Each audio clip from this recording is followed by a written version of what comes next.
अगर दीपक बनाना ही रोजगार है और दीपक बनाने से ही रोजगार मिलेगा तो मुझे शर्म आती है कि मैंने एमएससी कर रखा है। जब तक हमें न्याय नहीं मिलेगा हम भूख हड़ताल पर बैठे रहेंगे, एक चुल्लू पानी भी नहीं पाएंगे, चाहे हमें जान गंवानी पड़े अपने समाज के लिए, संविधान बचाने के लिए। अच्छा, कि 7 दिन के भीतर आपका हल निकाल लिया गया है, निस्तारण कर दिया जाएगा। आज 15 दिन हो गए हैं, लेकिन या कमी उनके ट्वीट में रह जा रही है, उनके इरादों में रह जा रही है, या हमारे साथ भाग्य में ही नौकरी नहीं है। स्वागत है आपका मुब मीडिया में। शिक्षक भर्ती घोटाला की बातें तो आपने बहुत ज़्यादा सुनी होंगी। पूरे देश में ये मुद्दा उछला था। आज 186 दिन हो गया है। पीछे देखेंगे 69,000 शिक्षक भर्ती घोटाला जो हुआ था, उसके लिए बहुत ज़्यादा यहाँ के जो स्टूडेंट्स हैं, यहाँ पे जो शिक्षक लोग हैं, उन्होंने बहुत ज़्यादा धरना प्रदर्शन किया। यहाँ तक लाठी डंडा खाए उत्तर प्रदेश सरकार के, और अलग अलग जाके हिरासत में भी उन लोगों को लिया गया, लेकिन हारे नहीं ये लोग। और अभी भी 186 दिन हो गया है, ये लोग लगातार धरना स्थल पर बैठे हुए हैं। अब धरना स्थल के बाहर बैठे हैं, पहले अंदर थे, लेकिन इन लोगों ने ठाना कि हम अंदर एक जेल में नहीं रह सकते, अब हम लोग बाहर रहेंगे और सड़क पर बैठ के अपने अधिकारों की मांग करेंगे।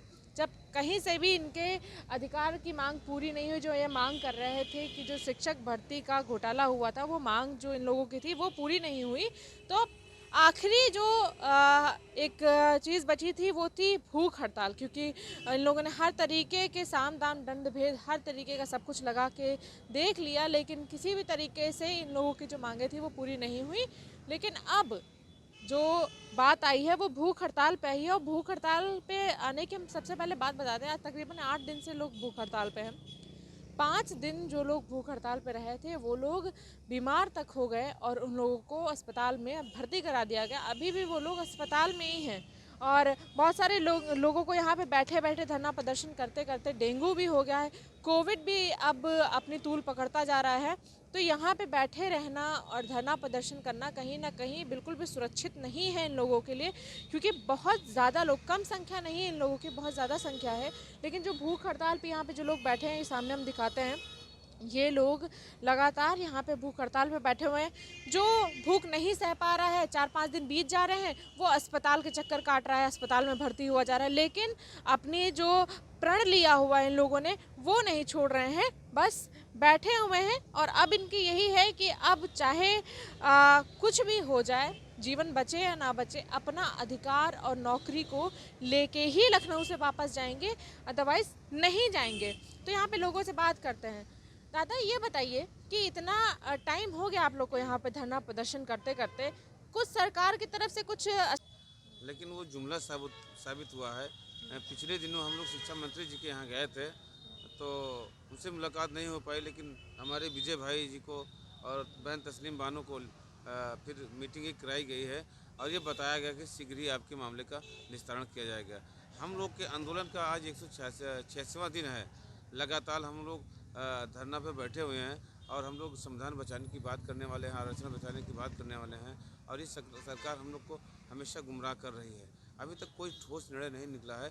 आज हम लोग भी 5 लोग भूख हड़ताल पर बैठे। इससे पहले जो हमारे 5 भाई थे वो ज़्यादा बीमार हो गए, तो उन्हें अस्पताल जाना पड़ा, उनकी जगह हम लोग 5 लोग लिए हैं। तो अगर जब उन जरूरत लोगों ने हुई तो हम सांत्वना दे दी थी, जब सांत्वना दे दी थी आपको कि बताएं आपका काम कराएंगे, तो भूख हड़ताल पे जाने की क्या जरूरत थी? संतुना, मैडम संतुना तो कई बार हम लोग को मिला है। जब हम लोग पहली बार शिक्षा मंत्री से गए तब 4 दिन का समय मिला।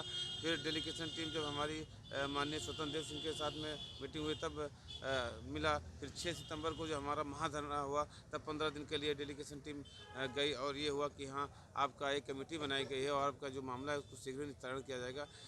अभी तक नहीं हो पाया, इसीलिए हम ज़्यादा विश्वास नहीं करते हैं और हम लोग अनवरत भूख हड़ताल पर बैठे हैं। जब तक हमें न्याय नहीं मिलेगा हम भूख हड़ताल पर बैठे रहेंगे, एक चुल्लू पानी भी नहीं पाएंगे, चाहे हमें जान गंवानी पड़े अपने समाज के लिए, संविधान बचाने के लिए, आरक्षण बचाने के लिए हम तैयार रहेंगे। तो देखिए यहाँ पे किस तरीके से ये लोग धरना प्रदर्शन पे बैठे हुए हैं। और अब ये धरना प्रदर्शन से धरना प्रदर्शन नहीं रह गया है, जंग हो गई है, जो कि सरकार के खिलाफ ये जंग है। क्योंकि महाभारत की अगर बात करें, वो भी एक तरीके से ये महाभारत ही चल रही है। इतना दिन हो गया है इन लोगों को, सब मौसम बदले जा रहे हैं, लेकिन इन लोग की लड़ाई नहीं खत्म हो रही है। और अब भूख हड़ताल पे भी ना, आप कितने दिन से बैठे हैं यहाँ पे भूख हड़ताल पे? आज मैम मेरा दूसरा दिन है और हम लोगों को लगभग 6 महीने हो गए, 6 महीने से ज़्यादा का समय है। दुर्भाग्य है हम शिक्षकों का, हम युवाओं का कि हम ऐसे प्रदेश में रहते हैं जहाँ के मुखिया का ट्वीट आता है कि 7 दिन के भीतर आपके मामले का निस्तारण कर दिया जाएगा, और आज 4 महीने हो गए। हमारे समाज के नेता केशव मौर्य जी का ट्वीट आता है कि 7 दिन के भीतर आपका हल निकाल लिया गया है, निस्तारण कर दिया जाएगा। आज 15 दिन हो गए हैं, लेकिन या कमी उनके ट्वीट में रह जा रही है, उनके इरादों में रह जा रही है, या हमारे साथ भाग्य में ही नौकरी नहीं है। क्योंकि सुदन देव सिंह जी कहते हैं, एक बार मुलाकात उनसे हुई थी, कि अगर आपके भाग्य में होगी तो नौकरी मिलेगी। हमारे भाग्य निर्माता बनकर यहाँ पर लोग बैठे हुए हैं, तो हमें नौकरी कैसे तो मिलेगी? भैया भाग्य के सहारे अगर ऐसा रहना है तो पढ़ाई लिखाई छोड़ दे आदमी, भाग्य के सहारे भाग्य में होगी तो नौकरी मिलेगी। ये यही कहना चाह दीपक बनाना और दीपक 15 लाख 20 लाख जलाए जाएंगे तो हमारे लोगों को रोजगार मिलेगा। अगर दीपक बनाना ही रोजगार है और दीपक बनाने से ही रोजगार मिलेगा, तो मुझे शर्म आती है कि मैंने एमएससी कर रखा है। सही में। मास्टर ऑफ साइंस करने के बाद अगर दीपक ही बनाना था, तो मैं चाहता कि मैं शुरू से ही दीपक बनाने की ट्रेनिंग करता और बिना पढ़े भी दीपक बना लेता और रोजगार मिल गया होता। इतनी पढ़ाई करने के बाद। और एक बात और मैडम, आपने कहा कि महाभारत, बिल्कुल महाभारत है, लेकिन ये लड़ाई केवल पांडवों और कौरवों की नहीं है। इस बार लड़ाई गुरु और गुरूर की है। एक तरफ गुरूर बैठा है शिक्षा मंत्री का, एक तरफ गुरूर बैठा है केशव मौर्य का, एक तरफ गुरूर बैठा है माननीय केशव मौर्य और मुख्यमंत्री योगी आदित्यनाथ का, और एक तरफ ये हमारे सभी भाई बहन गुरु बनकर बैठे हुए हैं। हम हैं गुरु, हमें निकाला गया है, एक रणनीति के तहत निकाला गया है। लेकिन हम बताना चाहते हैं सरकार से कि आज हम कमज़ोर ज़रूर हैं, आज हम पीड़ित ज़रूर हैं, लेकिन हम में गुरु का जो सम्मान है वो बाकी है। इसीलिए आज हम आंदोलन सड़कों पर नहीं, यहाँ भूख हड़ताल के द्वारा कर रहे हैं। आपने क्वेश्चन और पूछा कि अगर इन्होंने आश्वासन दिया है तो आप भूख हड़ताल पर क्यों बैठे हैं, तो केवल इसीलिए बैठे हैं कि मुख्यमंत्री का ट्वीट आता है कि 10 दिन निस्तारण होगा, उप मुख्यमंत्री का ट्वीट आता है कि 7 दिन निस्तारण होगा, शिक्षा मंत्री जी 7 दिन का मौका दिया है। हम लोग इस बार इनको डील नहीं देने वाले हैं। अगर हमें न्याय नहीं मिलेगा तो हम सब एक साथ बैठेंगे, हमारी बहनें साथ बैठेंगी और हम सब सार्वजनिक आत्मदाह करेंगे यहाँ पर और दिखाएंगे अपने समाज को कि देख लीजिए ये सरकार, ये बीजेपी की सरकार किस प्रकार से दलितों की, पिछड़ों की, युवाओं की और शिक्षकों की किस तरह से ये गला दबाने का काम कर रहे हैं, किस तरह से हक मारी का काम कर रहे हैं। पूरे प्रदेश को बताने का कार्य हम लोग करेंगे यहाँ पर बैठ। तो यहाँ पे महिलाएं भी हैं जो भूख हड़ताल पे हैं। 2 दिन पहले 2 बहनों की तबीयत खराब हो गई, वर्तिका और मुक्ता दीदी की। वो अस्पताल में एडमिट हैं। चूँकि मैडम हालात बहुत बुरे हैं, ठंडी का माहौल है, खुला आसमान है, यहाँ पे वो अफोर्ड नहीं कर पा रही हैं, इसलिए महिलाओं को वहाँ से हटा दिया गया है। 2 लोग अस्पताल में हैं। अब इस समय हम लोग 5 भाई भूख हड़ताल पे बैठे हुए हैं और वादा किया है अपने भाइयों से और बहनों से जो अस्पताल में हैं कि आप लोगों के आ जाने तक, जियो आ जाने तक हम लोग भूख हड़ताल पे बैठे रहेंगे। कौन से अस्पताल में है वो लोग अभी? लोग बंधु अस्पताल यहीं पे पोलो अस्पताल के बगल में है, सरकारी अस्पताल है मैडम, क्योंकि प्राइवेट अस्पताल हम लोग अफोर्ड नहीं कर सकते हैं। तो ये अस्पताल में किसने एडमिट कराया? आप ही लोग ने खुद जाके एडमिट कराया? नहीं, देखिए हुआ क्या कि सुबह सिंपल गया है ब्लड का और उसका यूरिन का सिंपल गया था। उससे पहले बहन वर्तिका की तबीयत खराब हो गई थी, तो हम लोग उनको अस्पताल लेकर गए थे। वहीं पे फ़ोन आता है कि जो आपके 4 लोग हैं उनकी तबीयत खराब है, उनको एडमिट कराना पड़ेगा। तो वर्तिका को लेकर हम लोग आनंद फानन में यहाँ आते हैं और एम्बुलेंस आती है और ले जाती है अस्पताल। अच्छा। जी, अस्पताल अभी उन लोग, वर्तिका की, और जो 2 भाई हैं वो रिकवर कर रहे हैं। क्योंकि महिलाओं को ना बहुत ज़्यादा ज़रूरत भी होती है, खाना पीना उनका एक अलग तरीके का बॉडी स्ट्रक्चर भी होता है महिलाओं का। तो इस तरीके से भूख हड़ताल पे बैठना। भैया आप कितने दिन से हो यहाँ पे? मैम हम तो हैं 185 दिन से।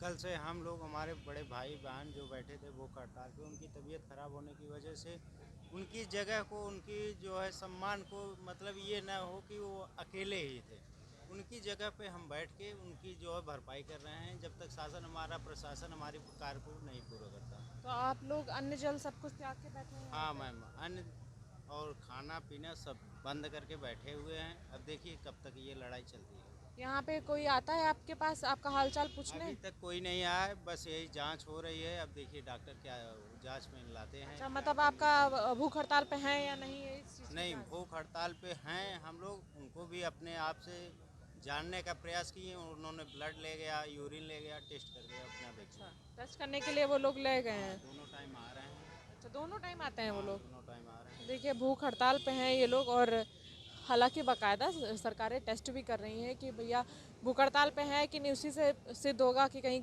ऐसे छुपा के कुछ खा भी तो नहीं रहे। हालांकि अगर ऐसा होता तो जो 5 लोग अस्पताल में भर्ती हुए हैं वो भर्ती ना ही हुए होते। और आज इन लोगों को 186 दिन हो गया है अपनी लड़ाई लड़ते लड़ते, और सरकार हमेशा कुछ ना कुछ कह देती है कि नहीं आज हो जाएगा तुम्हारा काम, आज हो जाएगा। और अभी तक नहीं हुआ। लेकिन अब इन्होंने ठान लिया है कि जब तक सरकार इनकी बात नहीं मानती, जब तक इन लोगों को रोज़गार नहीं देती है, तब तक ये लोग यहीं पे धरना प्रदर्शन करते रहेंगे। और सबसे इम्पॉर्टेंट जो बात है, खाली अब धरना प्रदर्शन की नहीं रह गई है, अब भूख हड़ताल पे आ गए हैं ये लोग। और भूख हड़ताल भी तब तक चलेगी जब तक ये सरकार इनकी बात नहीं मानती। और अभी तो सिर्फ 5 लोगों की बात हो रही है, 5 की जगह 50 लोग अब बैठने वाले हैं यहाँ भूख हड़ताल पे। तो आशा करते हैं सरकार जो है वो इनकी बातें जल्दी मान ले, क्योंकि 186 दिन कम नहीं होते, 6 महीने से पार जा रहा है इनका जो आंकड़ा है दिनों का। और लगातार ये लोग लड़ाई लड़ रहे हैं, बीमार होते जा रहे हैं, तो और लोग ना बीमार हों, इसलिए सरकार को इनकी बात जल्द से जल्द सुन लेनी चाहिए। कैमरामैन शिवम के साथ शोभनी Verma, Lucknow. Subscribe now and press the bell icon. Never miss an update.